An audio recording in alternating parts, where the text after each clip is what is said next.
Is Pakistan's Prime Minister Imran Khan playing his last over? Journalists are having a field day with corny cricket analogies as Khan is all set to face a no confidence motion. I'm Barkha Dutt, you're with the Mojo story. Let's take you through what we know about this thus far. In Pakistan's National Assembly, a no confidence motion will be tabled against the beleaguered leader of Pakistan, Imran Khan.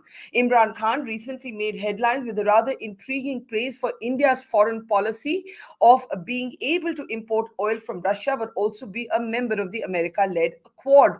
This, of course, created further controversy for him on home turf, where the Bhuttos and the Sharif seem to be coming together along with some of his allies to take him on. But of course, Pakistan's military might have the last word on this. And what is the inside story of his fallout with Pakistan's army?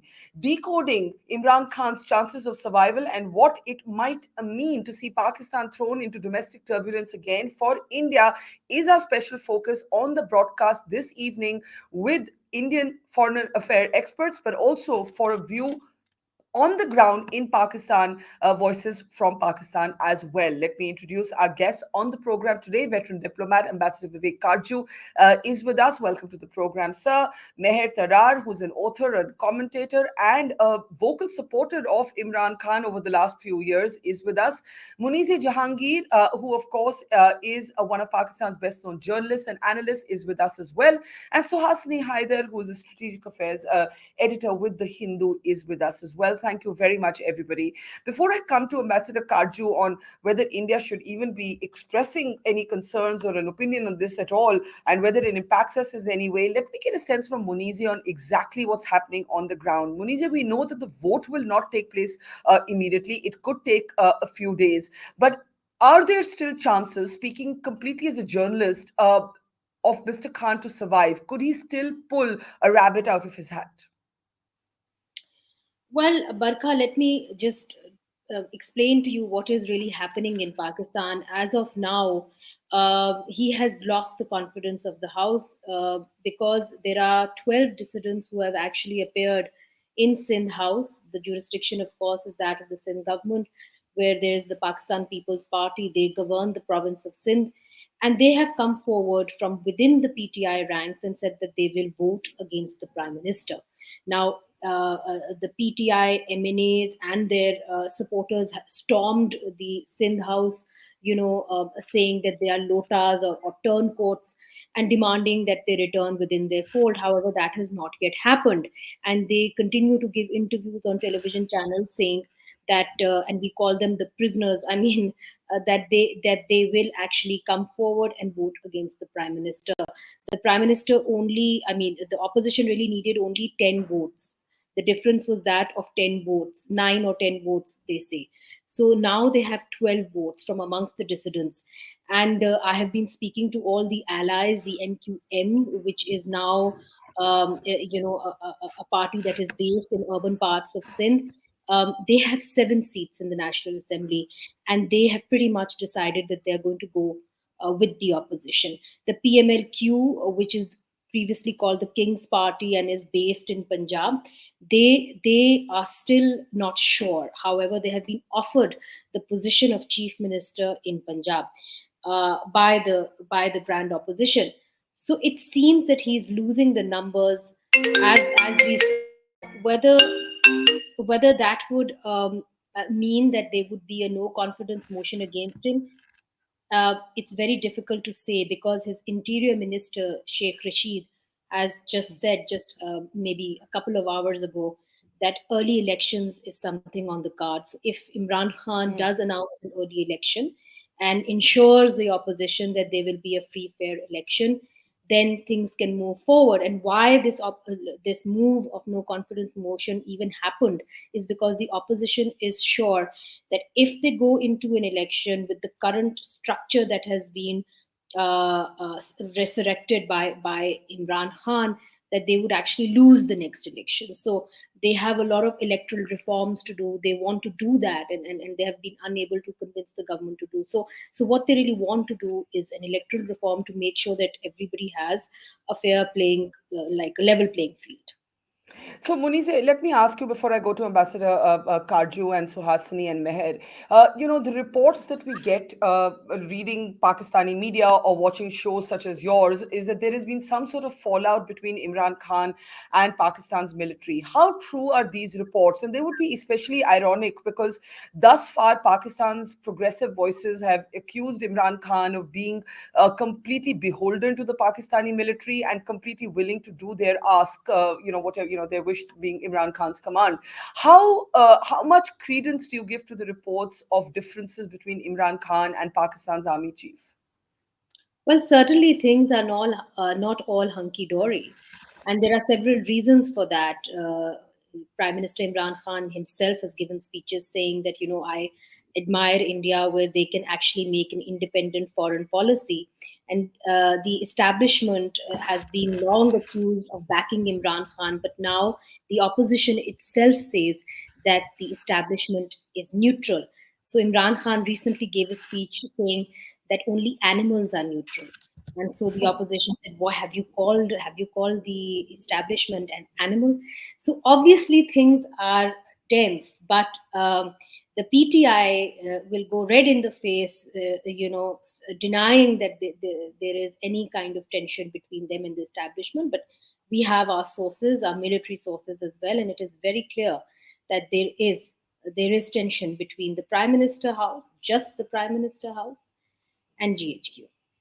Very interesting. And you made this reference to Imran Khan's praise of India's foreign policy, which really got everybody in India talking as well. So before I bring in the others, let me just play out exactly what Mr. Khan had to say about India's response to the Ukraine crisis. मेरे मुल्क की foreign policy मेरे लोगों की बेहतरी में हो। साथ वाला हमारा मुल्क है हिंदुस्तान। मैं आज हिंदुस्तान को दाद देता हूं। इन्होंने हमेशा आजाद फॉरेन पॉलिसी रखी। आज हिंदुस्तान उनके साथ मिला हुआ है, उनका अलायंस है।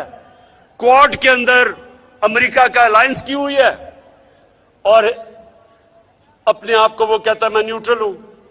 रूस से तेल मंगवा रहा है जबकि सैंक्शंस लगी हुई हैं, क्योंकि हिंदुस्तान की पॉलिसी अपने लोगों की बेहतरी के लिए है।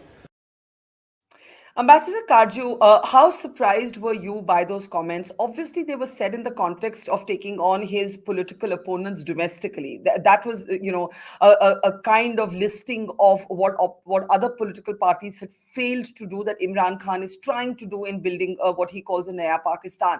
But what do we make of everything that's happening in Pakistan? And does it impact us, or is it all the same for us? It shouldn't matter to us who leads the civilian government in Pakistan. I've long held that it really doesn't matter to us as to who is the elected or selected Prime Minister of Pakistan, because the Pakistan Army has never ceded any real authority to any civilian uh, to uh, to really contribute in any significant measure to the formulation of Pakistan's India policy. I think all the evidence of the previous decades bears this out, and the little personal experience I've had with India-Pakistan relations also has pointed in that direction. So when it comes to India, I've long felt that the true cabinet of Pakistan is the army chief and the principal staff officers and the corps command. So Hmm. that's point one. As second is that clearly and inevitably every civilian prime minister uh, tries to get some real measure of authority on security issues. Nawaz Sharif made no secret of it. I think his differences with the army stemmed from that feeling that he was not the real authority in Pakistan when it came to crucial strategic matters, and he tried to gain some hold on these matters. I think it will not be wrong of me to say that he used to share this sentiment with his Indian counterparts too. Hmm. Uh, Imran Khan, for some reason, did not realize his true status. He had no chance of winning the last election had the army not cleared the pitch against Nawaz Sharif. They did everything in their power to ensure that Nawaz lost. And the history between the army and Nawaz is there for all to see. Strangely, Imran Khan has made the same mistakes that that Nawaz Sharif made. This photograph that you are showing of Faiz Hamid on one side and Bajwa on the other, flanking Imran Khan, reminds me of the situation which obtained in Pakistan after Kargil. And we know why that coup was done. Nawaz promoted Ziauddin. Here, for some odd reason, my Pakistani friends tell me the reason is that Faiz Hamid really did his Nawaz's political management for him. He did Imran's political management. For some odd reason, when Bajwa indicated that Faiz Hamid should pack his bags as DG ISA and move over to Peshawar, Imran dug his heels in, not realizing that the tantrum that he threw was futile. And that, to my mind, as someone who tries to watch Pakistan, that created a fissure between him and the army, and that cannot be healed because I think Bajwa and the corps commanders, many of the corps commanders thought that this was meddling in their affairs, which they'll never accept. Now, yes, on paper, the DG ISI is reports to the Prime Minister too, but in actual fact, the DG ISI is a serving army officer, and his true boss is the army chief. Let me just jump in here. You make this very interesting point about cycles repeating themselves in Pakistan. And before I come to Mher and ask her whether she's still a staunch Imran Khan supporter, Suhasini, you've also been a long time Pakistan watcher. I think Munizae laid it out for us in a very interesting way. But Ambassador Katju raises an interesting point. Why would Imran Khan, vilified by his opponents as being a pawn of the Pakistan military, in fact dare to express a disagreement with the Pakistani army chief on the choice of who should head the ISI? It is something that none of us would have imagined, those of us who study Pakistan and observe Pakistan a few years ago. Well, certainly. And, Barkha, I do agree with Ambassador Katju when he says that there is a sense that no prime minister in Pakistan really serves without being on the same page as with the military establishment. And that's why perhaps we have not seen any Pakistani prime minister complete a full 5-year term. I think the longest were Prime Minister Liaquat Ali Khan and Prime Minister Nawaz Sharif, as well as Prime Minister Yusuf Raza Gilani, who topped over 4 years but didn't make it to the 5th year. Why did Imran Khan do what he did? There could be many reasons, because obviously we can't tell you what is inside his mind. But the first one seems to be that he developed a certain confidence in his own popularity, which tends to be a little misleading at a certain time. The second part is, I think that America did play a role, in the sense that it's very clear that the United States chose to ignore him, to snub Mr. Khan, while they continue to deal with the military establishment. In fact, it's interesting that the US now says we are very, we are watching Pakistan closely because we're very invested in a democratic Pakistan. But in fact, for the last year and more, they have really only been dealing with the military establishment in Pakistan. So it could have been that, some amount of peeve over that. I think it also could stem from, many have pointed out that he does have extra constitutional advisors, if you like, who had suggested that General Hamid must be kept in a certain position until a certain date. So I do feel that there was a kind of, he was perhaps misled into thinking that he could have brazened it out because of his popularity in the country. Remember, 1 year ago, Imran Khan actually survived a no confidence motion when the opposition was not able to unite, and we in fact saw the PDM fall apart just before the no confidence motion. But this time, when we are seeing them all come back together, and taking parts of his party with them, taking his allies possibly with them. We'll know much more, of course, on Monday. I think it seems very clear that that was perhaps an overreach on his part. Very interesting. And I want to come to Meher. Ambassador Katju, you have a one finger? Yeah, go ahead. Intervention. Yeah, go ahead. I know that Suhasini was mentioning advisors. I wonder if she was being naughty there with regard to one particular advisor.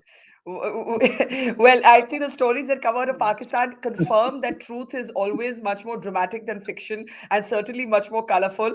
But we'll hold our thoughts on that unless someone is willing to go on the record with that. Meher Tarar, are you still a supporter of the Prime Minister of your country? And if so, tell us why. I'm sorry, of course I am. I mean, you don't stop supporting somebody just because the opposition is against that person and they want him out and they want their people to be in power. I do not see any reason to not support the prime minister, because as far as I can see it, because I follow the work of the government very closely. As a Pakistani and as a writer, I started to focus on their work right from I mean, as soon as they came into power in August 2018. I do not know much about the economy. I cannot tell you that this is what has changed and this index is going up and this is going down and this is the number of inflation. The inflation is at this number and this is what the trade has gone up in the trap. Certain sectors are doing well, and so I can't go into that. I do not know the technicalities, but what I know is that constantly there has not been a single moment when this government has not been concerned about doing the right thing. I do believe as a PTI supporter that it's strange that in the last 22 now I think 20 years or whatever time period it was, when Imran Khan, the politician, started his Imran Khan, the cricketer and the philanthropist, started his political career, and until they up to the time he became the prime minister, I don't think he really had the full realization of the enormity of of the issues in Pakistan. He thought he would be able to change things the way he could do things on a much smaller level. So let me ask you this. I take the point that you're not here as a political journalist or as an expert. You're here as a supporter of of the government in Pakistan. And as a Pakistani. And as a Pakistani, fair enough. Do you believe that he has overreached in taking on the Pakistani military and thus made the fatal error that several men and women before him have made? Or do you think there's something different about him? I honestly don't. I seriously believe. I don't think there is any animosity between the Prime Minister and the Chief of Army Staff or anybody else. I believe that. I know Munizae will not agree, but as I said, I look at things from a layperson. I do not have access to the sources Munizae would be talking about. I'm not a journalist. I do not talk to people who make the decisions. I just look at. I mean, yes, I do talk to politicians and I do read read about their work. What I'm concerned about is if at the end of the day Pakistani opposition, and now since we are on an Indian show, all of you are saying the same thing, that no prime minister has any power, and if something happens to Imran Khan, that will be because of his lab, because his relationship with the army has reached a point where they are not on the same page vis-a-vis certain things. Then what is the point of having any discussion about democracy or a government change or any other party coming into power? Then how I understand is that if Imran Khan is going out of power, that is because of the army. And if anybody else is coming into power, be it People's Party or PMLN, they are only doing it because now That's an interesting. And sorry, favorite.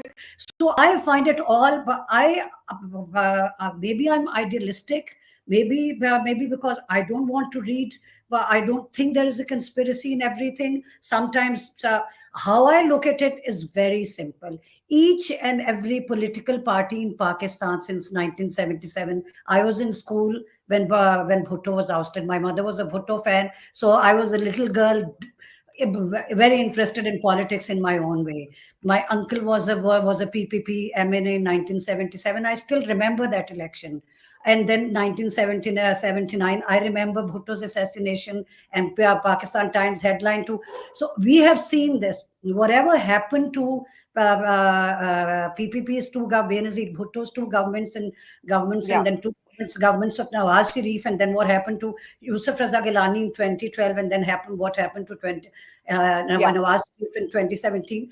All these things had nothing to do with Imran Khan, but both these parties always try to unseat the other.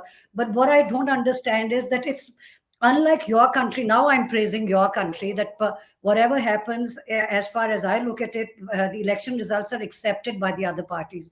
They don't, Yeah. other than on a smaller level, they don't come out and say, So "Oh, let no." me let me jump in here. You raise a very interesting question, and let me take that to Munizae. That if indeed the differences between the Pakistani Prime Minister and the Pakistani military chief are at the heart of this, what does that say about the opposition, or who might win again, or who might come again? Munizae, we all remember that Nawaz Sharif and Benazir Bhutto did try and join forces. You are seeing coordination between Pakistan's main opposition parties today, but there is an element of a truth telling from Mher Tarar's question, that does it matter in the end? If it is indeed singularly because of differences with the military doesn't like the Sharif, certainly. It has virtually pushed Nawaz Sharif into a kind of exile in London. So, what are the chances that this could play out differently, even if there are fresh elections?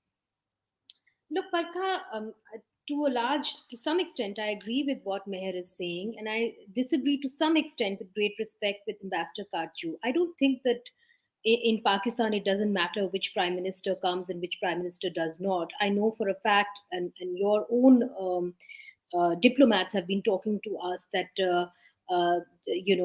your Prime Minister Modi has taken great offense to some of the speeches that Prime Minister Imran Khan has made, and therefore is not so keen to move forward on the peace process. So I think, or starts at least starting to talk again. Forget about the peace process. So obviously there is a difference in how people react to a certain prime minister. Now there is a big difference between what happened with Nawaz Sharif, Benazir, and Imran Khan today, especially with what happened with Benazir. Benazir in 1989, staved off defeat by just 12 votes. Now, in that, Benazir Bhutto, the establishment was against her at that time. But the reason she was able to do it is because she was a politician who knew how to cobble together a coalition. She had very good relations with people in the parliament. She used to attend parliament sessions. Here, Prime Minister Imran Khan's attending of the sessions has been just as a matter of symbolism whenever he's needed some vote from the parliament. Otherwise, if you look at lawmaking coming out of the parliament, it has been done through ordinances. He's bulldozed through ordinances in the National Assembly, and then in the Senate they've also managed to cobble together a kind of a coalition where they've passed legislation. So I think um, Imran Khan doesn't have a political base so as to speak. Now, as many as 12 PTI dissidents are no longer part of his parties. These are not the allies.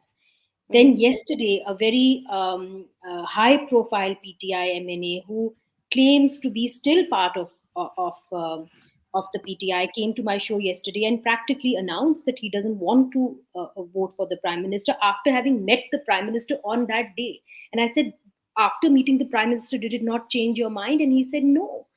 And so these are people who will go whichever way the vote flows. But at the moment, if you look at the recent elections in Khyber Pakhtunkhwa, which is the stronghold of the PTI, the voter came out and said, look, we are voting against Mehngai, against Mhm. inflation. Inflation is right now 13%. So this is a vote also against inflation. The ones who are electable, they say it's easier for us to fight and contest an election as an independent than as a PTI MNA. Having said that, the major sticking points between the army and the prime minister seems to also be Punjab. He has his own man in Punjab, and he should have his own man in Punjab. And there I agree with Meher that if he's making a mistake, let him make that mistake. After all, he's an elected prime minister. However, Mhm. that has remained a sore point between the army and between Prime Minister Imran Khan. Now, when he says that he has a card to play, uh, I think everybody now in Pakistan knows that it was really that Ambassador Katju also referred to. It was really the former ISI chief that helped in making Imran Khan come to power. Now everybody talks about it, and then his next in line, General Faiz, has, as he said, he has been posted to Peshawar. Seemed to be very close. Recently, there was a church bomb going off in Peshawar, and he walked in with the governor, which is from the PTI, and the chief minister on either side, as though he was almost part of the party. So he has been seen as somebody who supports the prime minister, and Yeah. whether it's divisions within the establishment that are now playing out. It's very interesting to see. And really, in Pakistan, who knows? There's many a slip between the cup and the lip till the vote of no confidence is actually done. But having said that, as of now, it looks like they have the numbers. Yeah, let me just bring in Suhasini and Ambassador Kaju. Meher, I know you're wanting to respond, but Suhasini, do you agree? One of the things that I have learned from reporting on Pakistan is that, for example, there was a time when Indians believed that Pervez Musharraf was our best bet, rolled into president and military chief as one. And Munizae was among friends in Pakistan who would say, you Indians, you've totally lost the plot. Why do you think this man is going to deliver anything? And we would say, come on, he's heading the country and he's the military chief. Peace can only come with such a person. And well, we were proven wrong, I think. Do you agree with Munizae that it is irrelevant, even to Indian interests, to South Asian stability, who leads Pakistan? That the individual does matter, and whether that individual has a political cadre, a political history, also does matter. Yes, I do, and I would actually say that I understand what Mher was trying to say, that you can't have just the idea that it is the military that decides everything. I think what I was trying to say is that it is difficult for a prime minister in Pakistan to survive too long. It's not sustainable, and even General Musharraf actually found that towards the end of his tenure, that it becomes very difficult for them to sustain their power if they are not on the same page with the military. Now, does that affect India or not? I think there is no question that at all times India has to engage the political leadership of Pakistan. That is the nature of diplomacy. But in fact, back channels have often only prospered when there is some military backing to it. So in the 2002 to 2007 period, it was General Musharraf himself who had put some backing to that back channel process. Right now, and Munizae, I know, has reported about it, I have reported a little bit about it, we know that a back channel does exist. The MEA has at different times actually admitted itself that there is a kind of back channel conversation between our NSA and parts of the Pakistani military. We've heard that from the UAE ambassador as well, and from a number of other people saying that this is in fact the back channel that is at work. I do think it is certainly sustained itself.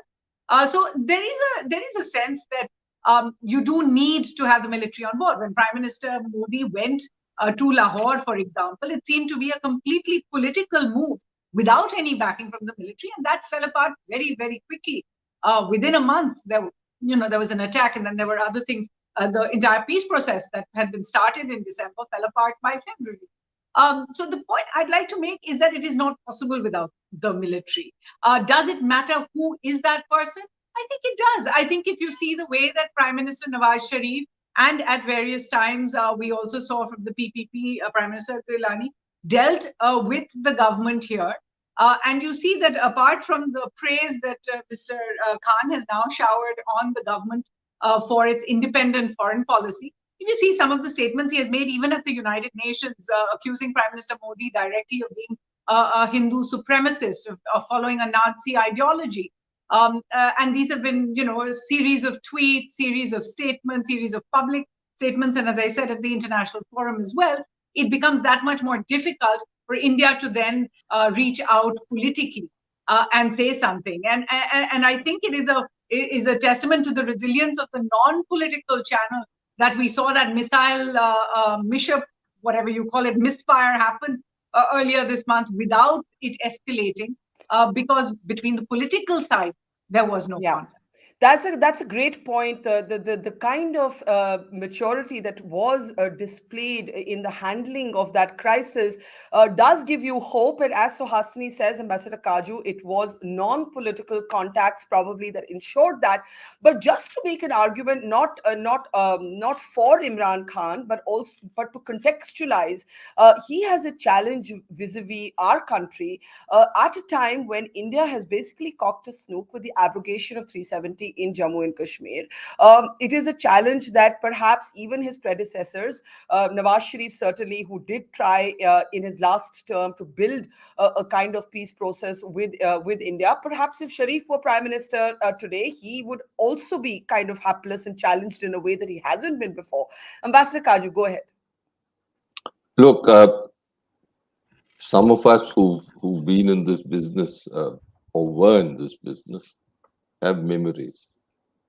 Let's go back to 1998 when Nawaz Sharif asked for the resignation of an army chief and Jahangir Karamat obliged.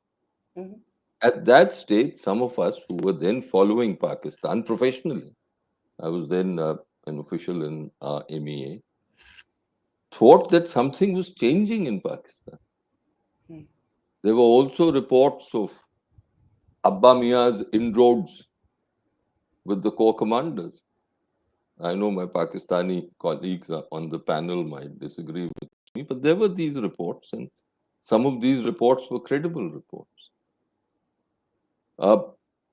Then came Prime Minister Bajpayee's bus trip to Lahore, and I was part of that process. So I remember and recall vividly the kind of anticipation that we had. But what happened after that? We know. I don't need to remind you of Kargil. And subsequently, over the last 22 or 23 years, tell me one case when a prime minister may have proposed, but the army chief and the corps commanders have disposed. Yes, mistakes.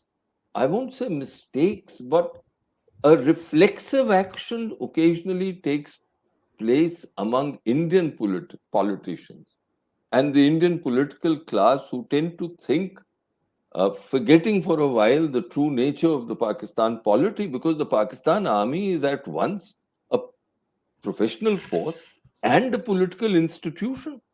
I doubt if my Pakistani colleagues here on the panel will disagree with this. It is a political institution in Pakistan, unlike India or some other places. Now, I'm making no value judgment.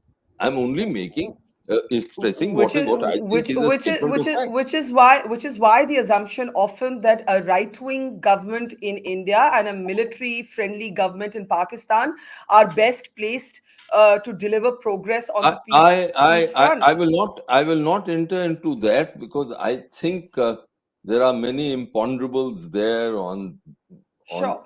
the nature Sure. and personalities, etc. That's a different thing.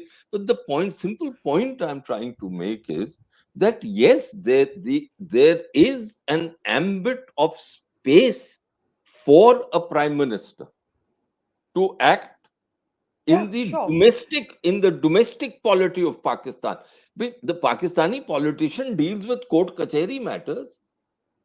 He is elected by the people for court kacheri. But the important point. And yet, Ambassador Kaju, no, I'm picking up your point only. And yet, as you said, Prime Minister after Prime Minister in Pakistan has tried to push autonomy on foreign policy. Comes to significant security issues, especially. And India for Pakistan is a security issue primarily. It should not be. That's another argument. But it is. Then the army says that you may propose, we will dispose. We are the final authority. Okay. That is what I meant. So Imran Khan can really queer the pitch by the atmospherics, by all this Nazi business and the comparisons he makes. Sure. But at the end of the day, my last point, at the end of the day, when serious conversations are to be held, who will they be held with on the Pakistan side? If Well, we then ever make the mistake of not having them with the actual boys who matter in Pakistan, we'll always come a cropper. you seem to be suggesting that it's time to talk directly to the Pakistani military as far But as India. but on the back channel, I suppose that is what is taking place. If Suhasini says that there's a back channel, then that is what is taking place. And that is what Okay. she mentioned, that on this missile mishap, I mean, Yeah. it was amazing when I saw one last thing. I was the comments of the DG ISPR the first time that he made comments were very restrained. But after that, somehow this young man, what's his name, Mueed, he took over, and the Foreign Office took over and became what we use the term politicized. And I'm finding that I don't know if Suhasini, I'm sure, and both of you have noticed, but Pakistani colleagues have noticed, the Pakistanis have inserted that incident in the OIC declaration of all things. Yeah. I mean, this Yeah. is bizarre. So Frankly, basically, it's basically, bizarre. what you're saying is that the Pakistani military, left to itself, actually handled it with more restraint till the politics took over, which is an interesting point. Meher, sorry, you've been waiting, and then I'll take last comments from Munizae and Suhasini. Meher, please go ahead. I mean, this is, you see, seriously, this is cyclical. Everybody wants the army not to be in the forefront, but then everybody assumes and kind of, pushes the idea that armies in power in Pakistan, because the way I look at it, the LOC, I don't see. I think there is peace on the LOC for a while. If that means the prime minister and the chief of army staff are on the same page vis-a-vis, क्या क्या कहते हैं उसको, to keep things to keep the two armies from literally firing at each other, then this missile incident, the way it was handled in Pakistan, but the prime minister or anybody else, they didn't really make any about any statements that could have been saved, that could be taken. So what do you so what do you conclude from that? What What do you conclude? what I'm trying to say is that from they keep talking about going from geostrategic to geoeconomics. I believe that, because that is what benefits Pakistan. Pakistan has never really benefited from its military being the dominant force. The other thing is, when you say a prime minister has lost popularity, and that is why the other parties should come in. I don't think that should ever happen. They should wait for the five-year term to be over, because that is the best thing that Nawaz Sharif and Benazir Bhutto Yeah. Shahid managed to do. I mean, before she was killed, this was the best thing that they came up with, that at least let a government finish its term. This is not a no confidence motion as it is seen in any other country. This is MNAs, dissidents, the so-called dissidents are very openly saying that they will be fighting on other parties' tickets, that they have been promised tickets by other parties. It's not just about money. There is no street revolution. So- There are no so street protests.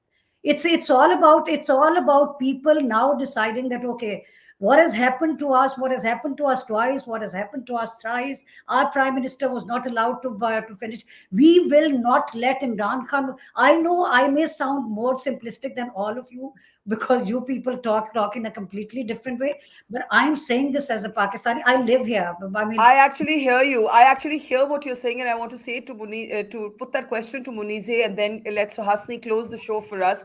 I think there's a very interesting question in Mher Tarar's argument, which is that if the opposition gangs up to bring Imran Khan down through this trust vote, it is actually weakening its own self in the long run. I think that's the point that she's making, that if you're going to not let this government finish its term, the chances for any political party being allowed that breathing space vis-a-vis the military will not exist. So to that extent, the civilian sort of representatives of Pakistan should be banding together and not fighting amongst themselves. Well, but Barkha, I think it's a bit simplistic in that way, that firstly, the vote of no confidence is a democratic right of the MNAs. Of course, there is no street revolution, but the vote of no confidence is within our constitution, so there is that. Secondly, the big thing is that when you talk about the neutrality of the army, of course it is a weaponized neutrality, because if you look at the allies, and one of the significant interviews that Parvez Elahi gave, who's leading the PMLQ, he said that the army has a child and has never allowed that child to walk, and therefore the child has never known how to do politicking and has not done the chore tod of siyasat. And then he it was so exasperated that he said that kab tak nappies badloge, meaning ki till when will you change nappies? So the thing is that in the case of Benazir and in the case of Nawaz Sharif, these were people who were very political minded. These were politicians who had grassroots politics. Imran Khan remains, he's very charming, there's no denying that, but he remains a star. And if you talk to some of the people within his party who have not defected yet and are about to defect, and they will be a larger number, they talk about how he does not engage with them, how he doesn't come into committees, how he doesn't talk to people, how he's a recluse, how he's only obsessed with putting the opposition behind bars. And his own democratic credentials are questioned here, not just in the way that he came into power. Now, once he came into power, he could have made a good deal with the People's Party. He could have worked along with the People's Party, if not the PMLN, because those were their natural people who were contesting in Punjab and wanting Punjab. But certainly everybody was willing to work with him. But instead, he took on a very confrontational mode and he became obsessed with NAB, the National Accountability Bureau. In fact, Shehzad Akbar, who was leading the accountability at that time, he used to have a office right next to the Prime Minister office. Later on, he was dismissed, and Prime Minister himself was angry with him that how come all the cases that you have brought before us, you cannot convict anybody. So all of these people who were charged with NAB cases, none of them, there was no conviction. And you can go red in the face saying, oh, there was all this evidence, and So let me ask you this before I give Suhasini the closing word. Do you believe Imran Khan can still survive? In Pakistan, anything can happen, but it depends on what happens in the establishment. Yeah. Today, we are seeing that for the first time there are visible differences. However, um, they are now talking about calling an early election, and that is one of the things on the table, that Imran Khan will call an early election. And even if the dissidents now vote against him, the matter is now in court, and the court will deliberate whether, Yeah. as a result of voting against him, whether they will stand disqualified for life. Let me quickly just give Suhasini the word from an Indian perspective to Ambassador Katju's point that you've got to be dealing with the boys who matter, i.e., the Pakistani military. Something that annoys the Pakistani civilians no end, that India continues to think this, but there is a reason that Indians react like this. Suhasini, go ahead. Yeah, I think we cannot create Pakistan in an image that we would think we would like it to be. We deal with what we do have across the border. And I think I speak for many Indians I know when we say that definitely democracy in Pakistan is something that we all hope will succeed and thrive, and that a prime minister will complete a full 5-year term there. But at the end of the day, if all the parts of the establishment in Pakistan are not working together, we have seen to our own horror how that creates problems in India, and India has been the victim of that kind of tussle in the past, and of terror attacks that have come out of that tussle as well. So I do think that in India, people would like to see a democratic government survive and thrive, and all the rest, and then to be able to then deal with each other. This is not the right time to be speaking about the India-Pakistan peace process, because frankly, there isn't much movement overtly from either side. But if we have learned something, and I think if the Pakistani establishment, or the government at least, has learned something, it is that the attempt to speak to each other, and the attempt for a democratic government over there to complete 5 years will continue. I'm sure we'll have many more conversations. I also want to put in the rider that regardless of who wins next, the confidence vote next week, there's a crown of thorns waiting for whoever does take over right now in Pakistan, because there are the economic issues, because there is the inflation, there's a continuing FATF grey listing that puts strictures on them. And then there is, in any case, an election next year, even if they are able to ride this period through. So I think and Afghanistan continues to be a millstone. So I think there are going to be enough problems for anyone who does take over as well. Okay, we leave it there. I think we know only this so far, that the no confidence motion is to be tabled. Will the vote take place 3 days later on Monday, or will Imran Khan dissolve the House and call for fresh elections before a vote can take place, or will he face the vote and survive? All options, as they say, are open. It makes Pakistan a country where there's never a dull moment, and all of us on the edges of our seat, waiting to see, as journalists and observers and students of Pakistan over the decades, what will happen next.